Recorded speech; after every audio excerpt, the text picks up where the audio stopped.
2行程，你可不可以骑？你们有没有去骑过50cc 去爬阳明山？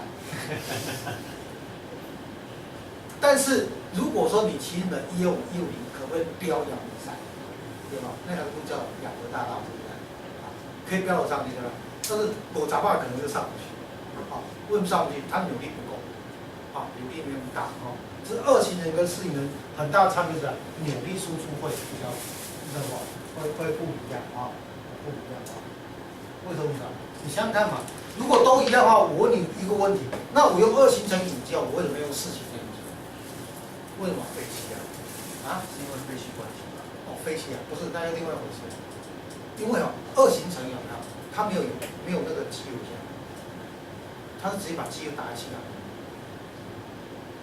懂吗？4行程它有机油油箱，所以它那个驱逐跑的时候，它有一个波尔东西，把机油从那个油槽里面拨到那个气缸里面去。好，气缸里面。那下礼拜会讲，下礼拜我会跟你讲说，哦，你的机车像我儿子那台机车哦，这可怜的，被买来的时候被他改得乱七八糟，到时候叫他不要给我改缸，对不对？还跟我吵了一顿。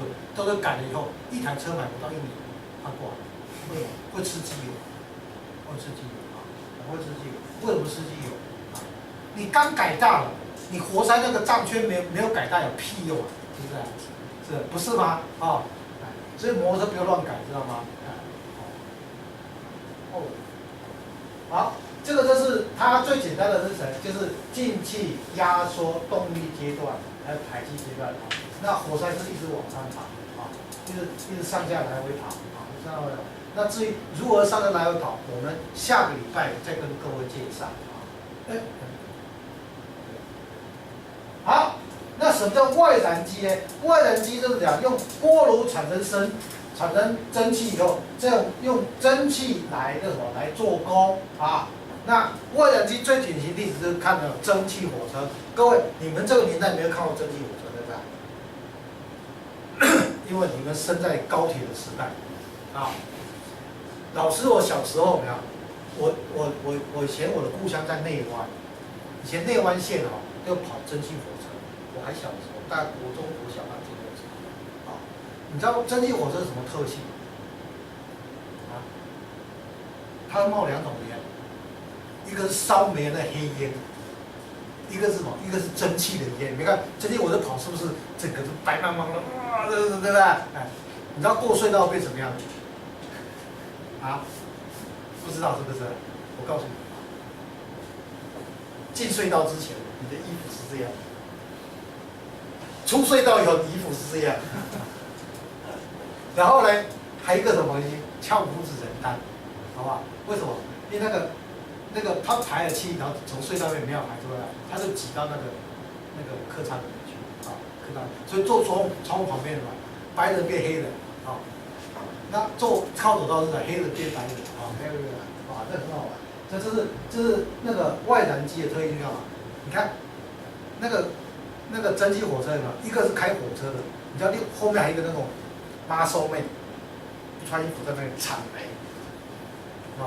为什么它火是在外面烧？所以其实那个蒸汽火车，你看它外面就有在那边烧了在那边烧了，哎，很好玩的东西。现在蒸汽火车现在还有没有在跑？有，在观光。我上次在彰化火车上有看到，我看到好怀念，你知道吗？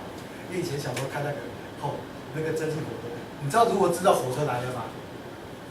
以前都不用看时刻表，你现在看大老远冒烟有没有？你再去跑到车站去还来得及，好不好？还来得及它要冒烟这就可能。但是内燃机跟外燃机有很大差别在，外燃机它的热效率是比较低，但是呢，而且它还配一个什么很笨重的锅炉跟凝结器。为什么？它既然是要用蒸汽的话，是不是要有一个大锅子烧水，对吧？那可是烧水变成蒸汽，它去推动那个轮子以后，那个蒸汽还要回收为什么你知道？不然的话，火车可能跑2公里不到，它就要喝水了比老师还惨。为什么？我是跑3公里才会喝水，他大概跑1公里、2公里就要喝水，为了水都跑光了所以它要一个凝结器干嘛？把蒸汽再重新冷凝结以后，再把它重新再导到锅炉里烧做多于少于，所以这各位正平衡、逆平衡，各位有概念吗？好，有概念啊。好，那 y， 哎好，这个是打错了，对不对？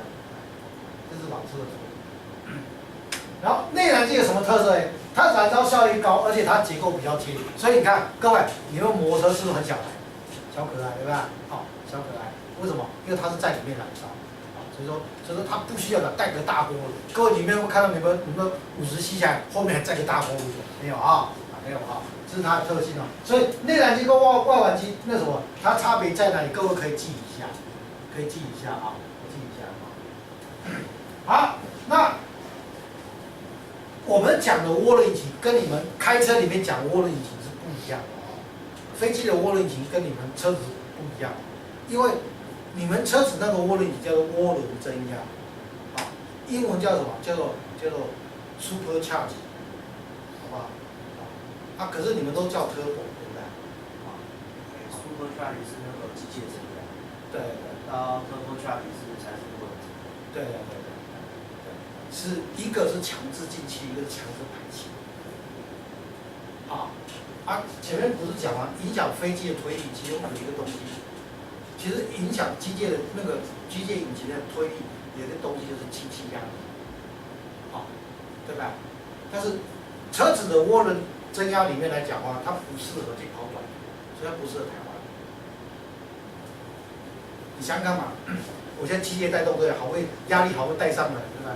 好会带上啊，车子马力产生了，对吧？前面红灯，对吧？前面红灯，我压力又下来了。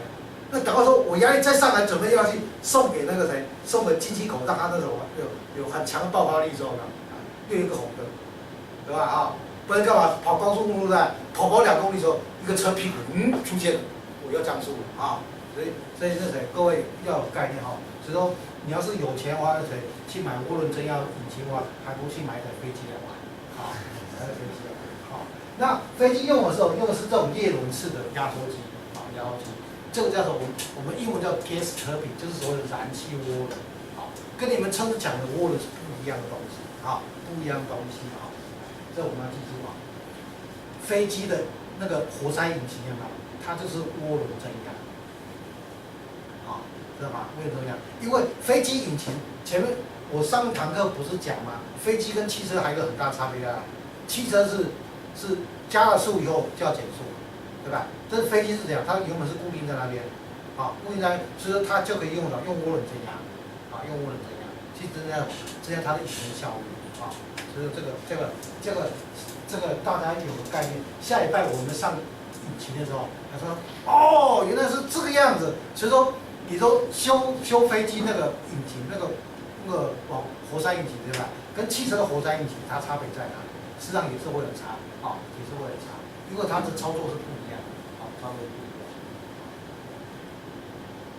好，那有一个东西比较好玩，就是所谓的 PV 图跟 TS 图，PV 图跟 TS 图那 PV 图，那 P 就是什么？就是 pressure 就是所谓压力V 就是 volume 就是容积那 T 是什么 ？T 是 temperature 就是温度那另外是 S 是什么 ？S 就是这一个 S 事实上它不是 S， 它叫什么？叫 interpolate interpolate， 就是所谓的商是什么？商人的商旁边加个火，那叫商商没关系，我一个跟各位解释没关系所以说那个 PS 图跟PV 图跟 TS 图它这边有那个什么解释各位。你们把英文抄一下，那 PV 图跟 TS 图是干什么用的呢？就是说，你一个机械动力，一个动力机械，对不对？我要如果知道它的效能，就是靠什么？靠 PV 图跟 TS 图。我跟你讲如果说各位未来要考公职，对不对？考公职，那个公职里面有一科叫做热力学。或者热力工程考高普考里面都有一个这个科目，为什么？因为高普考里面不是有好几种职类吗？什么电力工程什么奇奇怪怪的那种工程，其中有一个考有一个考那个什么考，包括航空器维修的高普考，你看，他们很喜欢考什么东西啊？PV 图跟 TS 图，哦，挺样子。所以说我就说嘛，单单这张 PowerPoint 大概各位如果去考航空，就会考高普考，对不对？考高普考的那个热力工程，你看，大概可以拿个50分，因为 PV 图跟 TS 图，我看好像每一年都在考，好，每年都在考。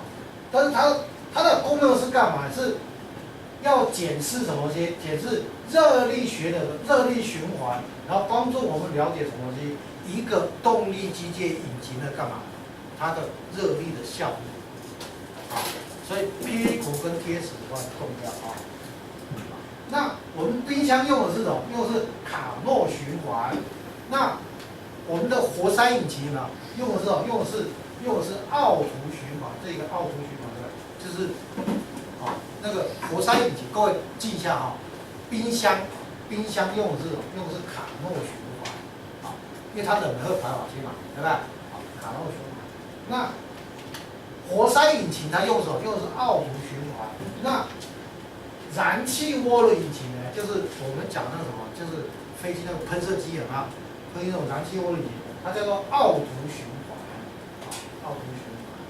所以这3个循环大家把它记起来，好吗？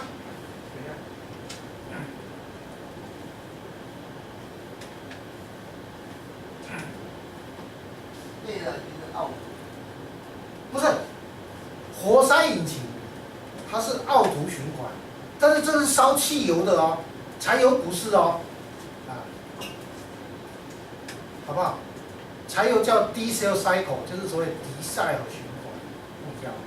那奥图循环就是汽油的引擎，就是你们家里面车子那个，不对，家里面车子里面也是柴油。就是那个活塞引擎烧汽油的，烧柴油不是哦，啊，烧汽油的，它是什么？它是奥图循环，啊，奥图循环。然后那个我们的喷射机呢，它用的是什么？用的是布莱登循环。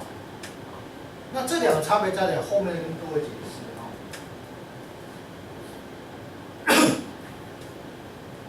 因为老师的课程都是有连接的，所以基本上前面你听得懂，后面就听得懂。但是如果说你听不懂没有关系，你可以问老师，老师会跟你解释，好吗 ？OK， 好，那 PV 图是干什么用的 ？PV 图是用来检视压力跟容积的变化，压力跟容积变化。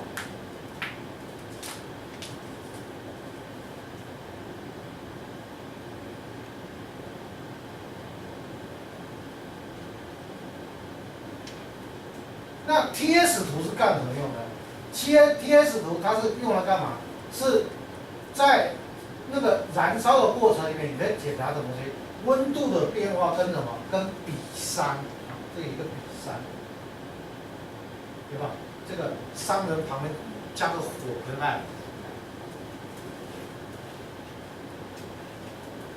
那山是什么东西？我后面再跟各位讲。那也就是说 ，PV 图是干嘛？是检视压力跟容积的变化，啊，那 TS 图干嘛？是经过燃烧了以后呢，我去看它的温度跟那个什么熵的变化，啊，温度跟熵的变化。那压力容积大家都知道，那个什么温度各位也晓得，但是有个熵大家比较陌生，啊，那火字旁有个熵。这个哦，这个 PV 图跟 PS 图，你要是会看的话呢，高普考有很多科你就会考，不用客气，不用客气。电力公司都在考，电力公司都在考，台电它先读一下好了，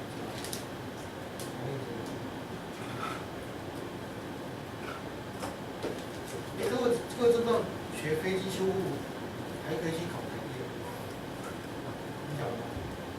因为那个风力发电那个风车，啊，它就是用飞机螺旋桨的原理去设计。你各位知道那个风力发电那个，它会自己变换角度，它会转弯，那这个我知道哈，哎，不错，你以前干什么？没有，在大学学过。大学学过的，哦，对，所以他很 smart 的，对不对？比如说风太大的时候，他还会侧过去，对不对？啊，风小的时候他还会正对风，对不对？啊，对。然后他还会比方讲为什么？因为风不是一阵一阵一阵嘛，哦，还自己跟我讲为什么维持它恒定的总数啊？哎，这很有学问。他也学飞机，像那个翼尖那个叶尖有没有？它会翘起来，像西施这样翘起来。你看飞机的机翅膀不是会翘起来？那现在那个风车也是，它也翘起来了，它跟飞机一样。然后它那个叶片也是那个复合材料做，很轻，所以你看那个风车转着它会这样手，对吧？它是软，它会这样手啊。这个，所以说空气动力学学好以后，其实你到台积去解释那风车，就觉得这个原来这么简单啊。好，那风车为什么会转？为什么会推动？因为产生压力场，啊，也是要百亩立定的，好不好？风车很好。好，熵是什么东西呢？哦，熵呢，它是怎样？它是在化学或是热力学里面，那个什么，它是什么？它是一个什么东西？不能做功的能量。什么叫不能做功的能量？因为内燃机它所产生的能量呢，不见得100%是用来做功的。为什么？机械会不会损耗？会嘛，啊，机械会损耗。所以这些熵那个什么，就是他去看什么？看它那个机械里面损耗状况怎么样。所以说那什么那个 TS 图，它就是看哦，比如说我热容进去了以后，熵到底多还是少，对吧？这关系到什么？关系到我机械能量啊，机械，因为它毕竟会有什么？会有机械能量，那什么还要会什么微波，因为那什么？因为毕竟一个能量会被吸收掉，会被吸收掉。什么状况之下最损耗能量？一个流体或一个气体要转弯的时候，这时候能量损耗最大。可以想象吗？我逛街是走直路比较轻松，还是走弯路转来转去比较轻松？啊，对吧？距离比较短。不是啊，就跟台北的街道台北的街道都是没有障碍物都可以走直的嘛。可是我们到中立逛街，走一走，那骑楼又摆一个东西，要走一走，又一台摩托车又要转来，对吧？我们中立街道相当乱，这个你看，这个就是这个差别，就是能量会损耗，好吧？这它会不会消失？不会，好不好？不会啊。好，所以这是熵哈，熵其实啊，就讲啊，你不要管它，它是干嘛？它是用来测量干嘛？不能做功的能量，所以它是有能量，但是它没有去做功啊。好，来，我们来解释什么叫奥图循环。奥图循环就是一个等容循环啊，它只用在来汽车的那个引擎里面啊，汽车里面。奥图循环它是一个等容循环。意思是这样，它容积有没有改变？没有。为什么？各位，您的摩托车那个时候有没有说那谁一个新汽车它还会排气那个什么？就是烧的时候会不会排气？不会啊。如果说你摩托车骑会这样叭叭叭叭会这样放炮啊，叭叭表示怎样？你在点火压缩点火那一刹那的时候，你的排气门是怎样开的？你说的那个证实有没有错了？好，要说，所以说你看我为什么叫我以前我儿子死要改摩托车，我死都不给他改，甚至他还是给我改。你知道那摩托车哦，你知道我烂到什么程度吗？那个骑哦，收油门然后气死我了哦，你知道吗？我就跟他讲说，你那个先给我学会什么叫奥图循环。现在小鬼都这样，我儿子今年19岁，他现在长大来说，宝宝。我觉得我还是不要骑摩托车，我要换轿车。为什么呢？你摩托车都改到烂掉了，当然是不要骑啊，对不对？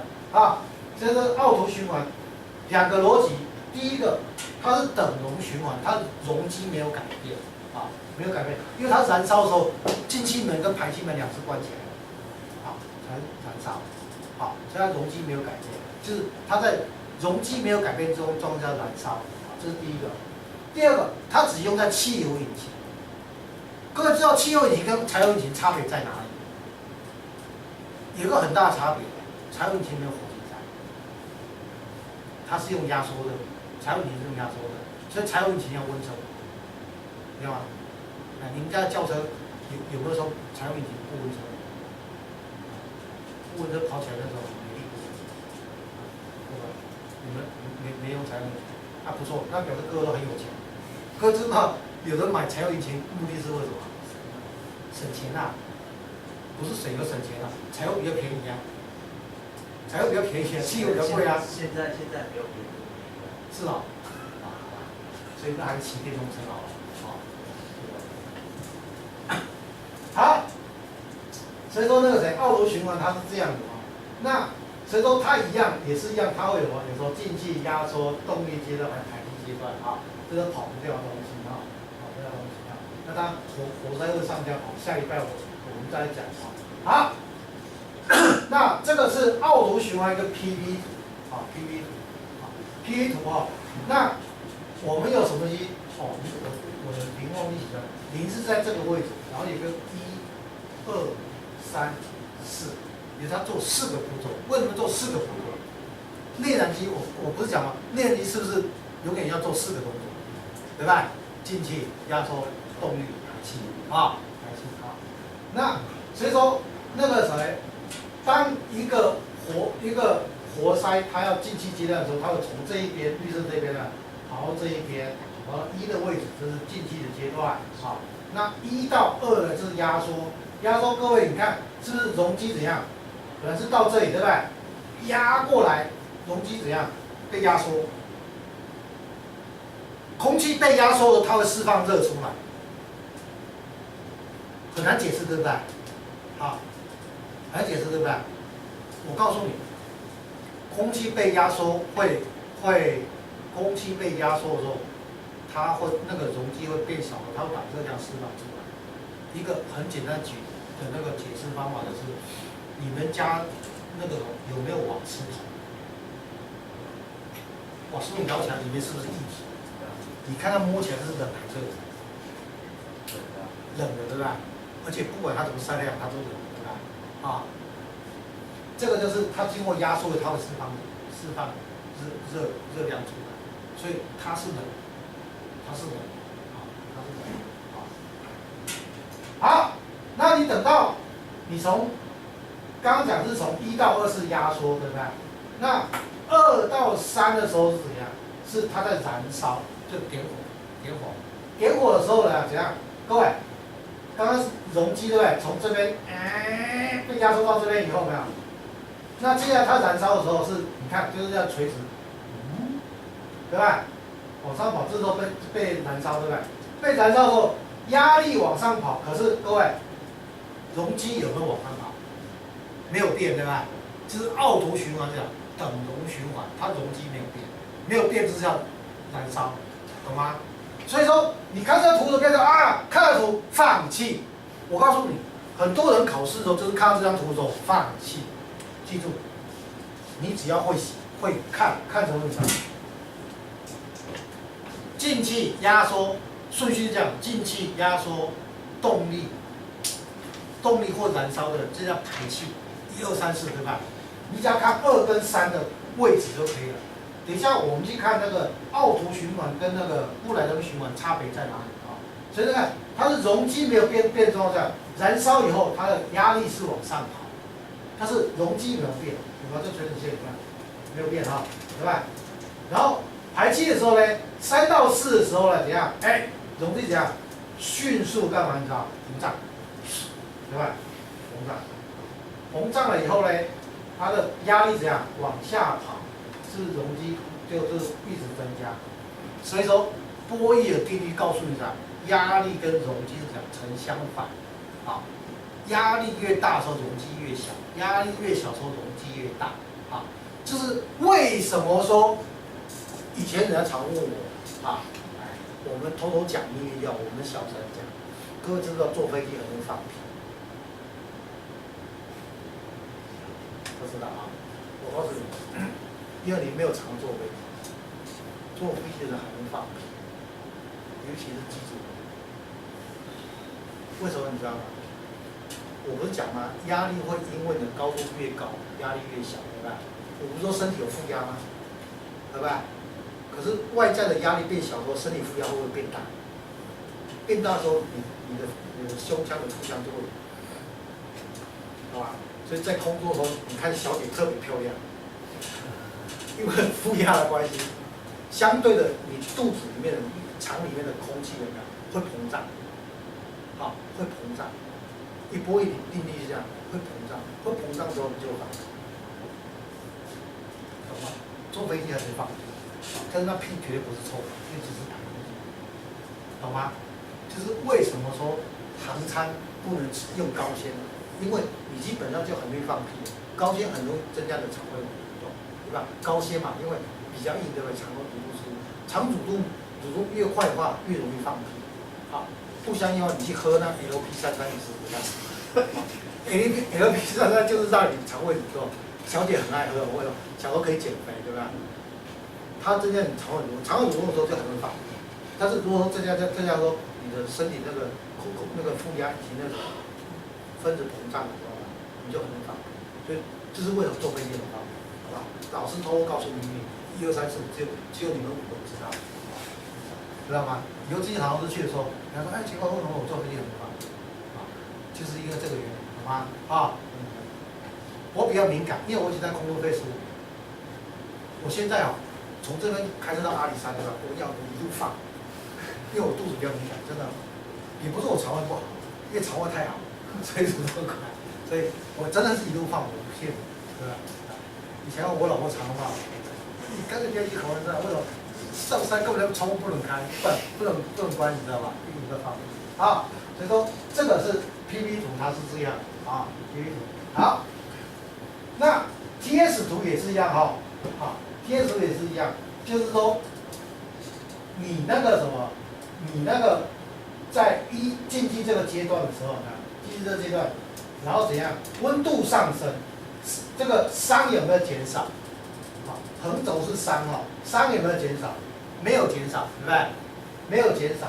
然后你在2到3，就是你那个压缩到那个燃烧这个阶段的时候呢，啊，温度是一直上来，对不对？